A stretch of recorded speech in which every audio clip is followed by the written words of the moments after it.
ಕೊರಗಜ್ಜನ ಕ್ಷೇತ್ರ ಅಪವಿತ್ರಗೊಳಿಸಿದ ಪ್ರಕರಣದಲ್ಲಿ ಬಂಧಿತನಾಗಿರುವ ಆರೋಪಿಗೆ ಶ್ರದ್ಧಾಂಜಲಿ ಕೋರಿ ಹಲವೆಡೆ ಉಳ್ಳಾಲದ ಬಜರಂಗ ದಳದ ಕಾರ್ಯಕರ್ತರು ಫ್ಲೆಕ್ಸ್ ಹಾಕಿದ್ದಾರೆ. ಪ್ರಕರಣ ಭೇದಿಸಿದ ಹಿನ್ನೆಲೆ ಈ ಹಿಂದೆ ಹರಕೆ ಹೊತ್ತಿದ್ದ ಪೊಲೀಸ್ ಕಮಿಷನರ್ ಶಶಿಕುಮಾರ್ ಕುತ್ತಾರಿನಲ್ಲಿರುವ ಕೊರಗಜ್ಜನ 7 ಕ್ಷೇತ್ರದಲ್ಲಿ ಒಂದಾಗಿರುವ ಆದಿ ಸ್ಥಳಕ್ಕೆ ಭೇಟಿ ನೀಡಿ ಪ್ರಾರ್ಥನೆಯನ್ನು ಸಲ್ಲಿಸಿದ್ದಾರೆ. ಇನ್ನು ದೈವಸ್ಥಾನ ಮಸೀದಿಗಳ ಕಾಣಿಕೆ ಹುಂಡಿಯಲ್ಲಿ ವಿಕೃತಿ ಮೆರೆದಿದ್ದ ಕೆಸಿ ರೋಡ್ ಮಿತ್ರನಗರ ನಿವಾಸಿ ದೇವದಾಸ್ ದೇಸಾಯಿ ಎಂಬಾತನನ್ನ 2 ದಿನಗಳ ಹಿಂದೆ ಬಂಧಿಸಲಾಗಿತ್ತು. ಪ್ರಕರಣ ಸಂಬಂಧ ಆಕ್ರೋಶ ವ್ಯಕ್ತಪಡಿಸಿದ್ದ ಹಿಂದೂ ಸಂಘಟನೆಗಳು ಆತನ ಬಂಧನದಂತೆ ಮನೆಗೆ ಕಲ್ಲು ತೂರಾಟವನ್ನ ನಡೆಸಿತ್ತು.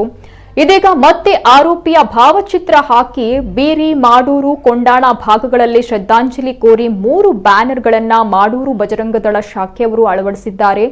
ಮಂಗಳೂರಿನಾದ್ಯಂತ 18 ಧಾರ್ಮಿಕ ಕೇಂದ್ರಗಳಲ್ಲಿ ಆರೋಪಿ ಅಪವಿತ್ರಗೊಳಿಸಿದ್ದ ಇನ್ನು ದೇವದಾಸ್ ದೇಸಾಯಿ ಹೆಸರನ್ನ ಡೇವಿಡ್ ದೇಸಾಯಿ ಅಂತ ಬ್ಯಾನರ್ನಲ್ಲಿ ಹಾಕಿದ ಬಜರಂಗದಳ ಕ್ರಿಶ್ಚಿಯನ್ ಧರ್ಮದ ಅನುಯಾಯಿ ಎಂದು ಬರೆಯಲಾಗಿದೆ.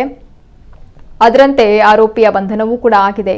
ಈ ಕಾರಣಕ್ಕಾಗಿ ನಿನ್ನೆ ಕುತ್ತಾರು ಕೊರಗಜ್ಜನ ಗಟ್ಟಿಗೆ ಭೇಟಿ ನೀಡಿ ಪ್ರಾರ್ಥನೆ ಸಲ್ಲಿಸಿದ್ದೇನೆ ಅಂತ ಕಮಿಷನರ್ ಶಶಿಕುಮಾರ್ ಮಾಧ್ಯಮಗಳಿಗೆ ತಿಳಿಸಿದ್ದಾರೆ. ಈ ಸಂದರ್ಭ ಎಸಿಪಿ ರಂಜಿತ್, ಉಳ್ಳಾಲ ಠಾಣಾಧಿಕಾರಿ ಸಂದೀಪ್ ಮುಂತಾದವರು ಉಪಸ್ಥಿತರಿದ್ದರು. ನಾನು ಕಮಿಷನರ್ ಆಗಿ ಬಂದ ಮೇಲೆ ಮೊದಲನೇ ಪ್ರಮುಖ ಘಟನೆ ನಡೆದಿದ್ದು ಕೊರಗಜ್ಜನ ಏನು ದೈವಸ್ಥಾನ ಇದೆ ಅದನ್ನು ಪವಿತ್ರಗೊಳಿಸುವಂಥ ಕಡೆಯ ಪ್ರಕರಣ. ಈ ವರ್ಷದ ಕಡೆಯ ಪ್ರಮುಖ ಪ್ರಕರಣ ಕೂಡ ಅದೇ ರೀತಿ ಒಂದು ಅಪವಿತ್ರಗೊಳಿಸುವಂಥ ಕೆಲಸ ಮಾಡಿದರು. ಒಬ್ಬ ವ್ಯಕ್ತಿ ಅದರಲ್ಲಿ ಅರೆಸ್ಟ್ ಕೂಡ ಆಗಿದ್ದ, ದೇವದಾಸ್ ದೇಸಾಯಿ ಅಂತ ಒಬ್ಬ ವ್ಯಕ್ತಿ ಅರೆಸ್ಟ್ ಕೂಡ ಆಗಿದ್ದ. ಸುಮಾರು 18 ಕ್ಷೇತ್ರಗಳಲ್ಲಿ ಈ ರೀತಿ ಕೆಲಸ ಮಾಡಿರುವಂಥದ್ದು, ಕೃತ್ಯ ಮಾಡಿರುವಂಥದ್ದು ನಮಗೆ ತಿಳಿದಿತ್ತು. ಇಲ್ಲಿನ ತುಳು ನಾಡ ಜನ ಏನಿದ್ದಾರೆ ಅವರು ಬಹಳ ಶ್ರದ್ಧಾಭಕ್ತಿಯಿಂದ ಇಲ್ಲಿ ಆರಾಧನೆ ಮಾಡ್ತಾರೆ. ಮತ್ತು ತಮ್ಮೆಲ್ಲ ಕಷ್ಟಗಳನ್ನು ನಿವಾರಣೆ ಮಾಡಲಿಕ್ಕೆ ಕೊರಗಜ್ಜನಿಗೆ ಮನವಿ ಮಾಡ್ಕೋತಾರೆ.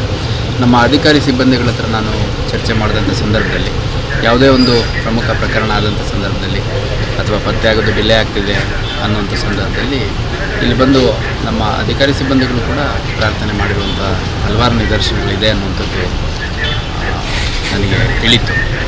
ಸೊ ಇವತ್ತು 1-2 ಧಾರ್ಮಿಕ ಕೇಂದ್ರಗಳಿಗೆ ವರ್ಷದ ಕೊನೆ ಇರೋದ್ರಿಂದ ಭೇಟಿ ಮಾಡ್ತಾಯಿದ್ದೆ. ಹಾಗಾಗಿ ಈಗ ಕೊರಗಜ್ಜ ದೇವಸ್ಥಾನ ಇದೆ ಕುತ್ತಾರಲ್ಲಿರುವಂಥದ್ದು. ಸೊ ಇಲ್ಲಿ ನಮ್ಮ ಪೊಲೀಸ್ ಠಾಣೆಯ ಭೇಟಿ ಜೊತೆಗೆ ಇಲ್ಲಿ ದೈವಸ್ಥಾನದ ಭೇಟಿ ಮಾಡ್ಕೊಂಡು ಹೋಗಲಿಕ್ಕೆ ಬಂದಿರ್ತೀವಿ.